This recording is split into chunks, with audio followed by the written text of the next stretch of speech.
Now. On 105.9 FM and streaming worldwide on the WMAL app. O'Connor and Company. It's 8:06. It's a busy Monday morning here as we continue to ride the roller coaster that is the Trump transition process leading up to Inauguration Day. Boy, oh boy, Inauguration Day. It's going to be here sooner than we think. It's going to be a party. Coming up in 30 minutes. If you have questions about Robert F. Kennedy Jr. with regard to the Department of Health and Human Services, specifically with regard to vaccines, we've got Dr. Marty McCary joining us to talk about the dwindling respect for the public health institutions in this country, how we got here, and what RFK Jr. really believes and intends to do in his position as Secretary of Health and Human Services. An important conversation coming up in 30 minutes. That's Julie Gunlock. Good morning. I'm Larry O'Connor. And this is an important conversation, too. It's our friend Matt Schlapp. He, of course, the chairman of the American Conservative Union. That's the organization that puts on the great CPAC conferences. And in fact, Matt, I saw you were down there with Mercedes, a friend of our program, your beautiful wife, down there in Mar-a-Lago with the CPAC event. What's the scene like down there, man?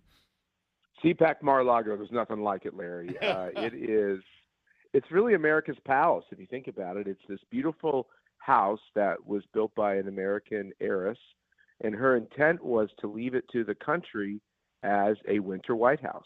And then the government let it fall into rack and ruin. Trump bought it for like $8 million a couple decades ago and has restored it into this lavish home that's just an amazing place. And now it's actually fulfilling the purpose that this woman wanted it to fill. So ironically, how history twists and turns, and in her old living room, our government is being formed. That's amazing. And what insight can you give us here in terms of the people who are down there, the conversations that are going on, and the excitement and energy that's sort of being harnessed right now with great minds like Elon Musk and Vivek Ramaswamy? And well, you tell me, who impressed you, and where do you think this administration is headed?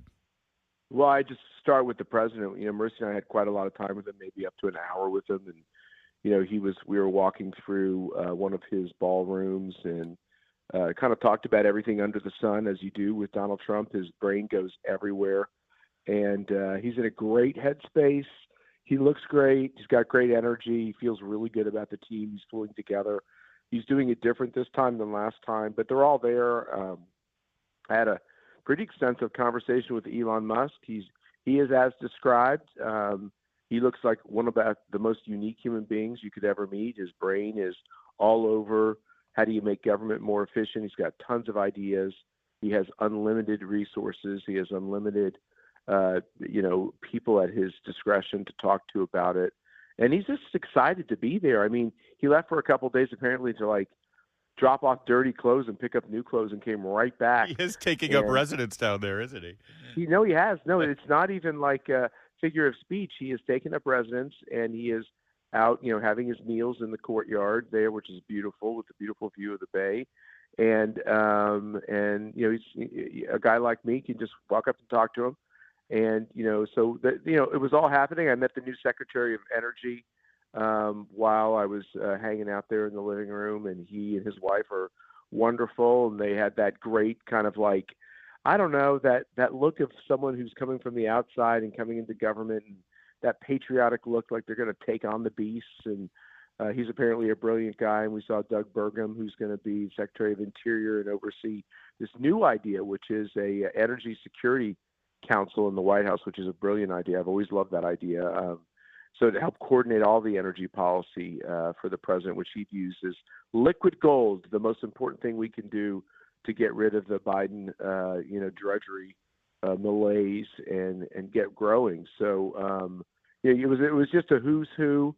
Our event was really great because the American people just they're exhausted, Larry and Julie. They've been so depressed. I mean, nothing's gone right, and they're so anticipating things getting back to normal. Yeah, it really is just wonderful to think about what can be done. But I want to get your thoughts on DOGE, this sort of government accountability new sort of department, and being sort of run by Elon Musk and Vivek Ramaswamy. The administrative state is so powerful. Are they prepared for the kind of pushback they're going to get? Because, I mean, this to me is the most exciting part of this new administration. But again, I worry, these are two kind of outsiders, right? Do they understand just how powerful the fourth sort of branch of government is, and how are they going to face that? So I talked to both Vivek, who spoke at our event at some length, and Elon Musk, and they're not naive men. I mean, they understand that this is an intractable problem. But I think they've also accomplished amazing things because something seems impossible, they don't shy away. They're not safe players. So I think you have the right kind of mindset going into it. Now, look, I'm a cynic. I've been doing government a long time as a conservative, so there was no way that I could have much optimism left in me after all the decades of watching what ends up happening when you think something amazing is going to happen. But I actually think that we're at a breaking point in our society and in our culture and in our constitutional order where I think some amazing things will happen just because we've thrown out conventions. So let me give you an example. Trump is picking a lot of cabinet secretaries and just people that you'd normally say, well, they won't get confirmed or they don't have the experience in the department. How can they possibly run it? And I think one of the things that is good is that the woke lefty destruction of the individual through lawfare and through the weaponized state has made a lot of things that might have kept somebody from getting in and being successful. I just don't think people care. Yeah. I think it's deadened us to this idea that you find these nearly perfect people that look perfect in their blue suits and their red ties, and then they just do this magical job. I think that's all gone. All those conventions are gone. So why not go with a guy like Pete Hegseth, who's atypical, a little young, the generals will look down their noses at, but why not go for it? Why not pick a Matt Gaetz, who is the worst nightmare for anybody at DOJ or at FBI who thinks they can use their power to destroy Republicans? I'm going with this. I'm going with the idea that and some of these guys will fail in the job, and some of them might achieve great success. But I'm for a new strategy. Get used to different, I think you're saying. Yes, I like that. Yeah. Matt Schlapp is our guest. Matt, if we can move over to the other branch of government, the legislative branch of government, as Mike Johnson is trying to figure out exactly how slim his majority will be, especially since many of them are leaving now to the administration and what that process is going to look like. And the leadership vote in the Senate. What does that tell you about how Republicans over 1 mile down Pennsylvania Avenue are going to be working with Trump? Well, the first thing is it tells you the Senate never does anything that we just talked about, which is new and different. They just don't. They do the same old, same old. So the fact that John Thune, even though CPAC endorsed Rick Scott, we didn't do it out of any malice towards John Thune. Our only issue with John Thune is he's just a younger, prettier, taller version of the McConnell strategy. He is an incredibly good-looking man, though, you have to say. No, seriously, that is one handsome man.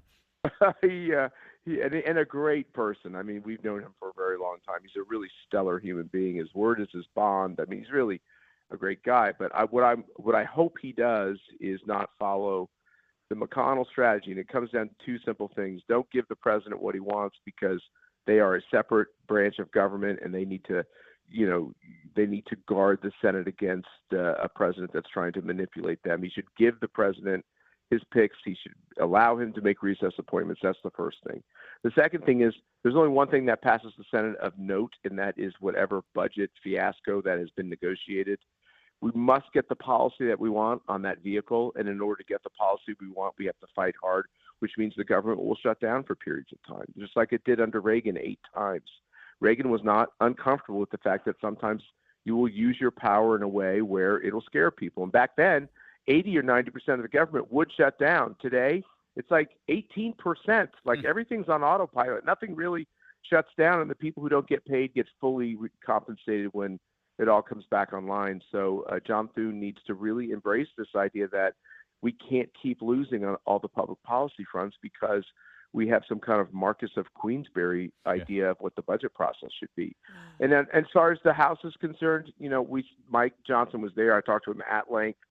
He spoke at our dinner. I think we have to start impeaching these judges that went after Trump. That's one of the things CPAC is going to push them very hard on, this Judge Chutkan and other people. They have no business wearing a black robe on the federal bench. They are political operatives of the DNC. We need to take them out.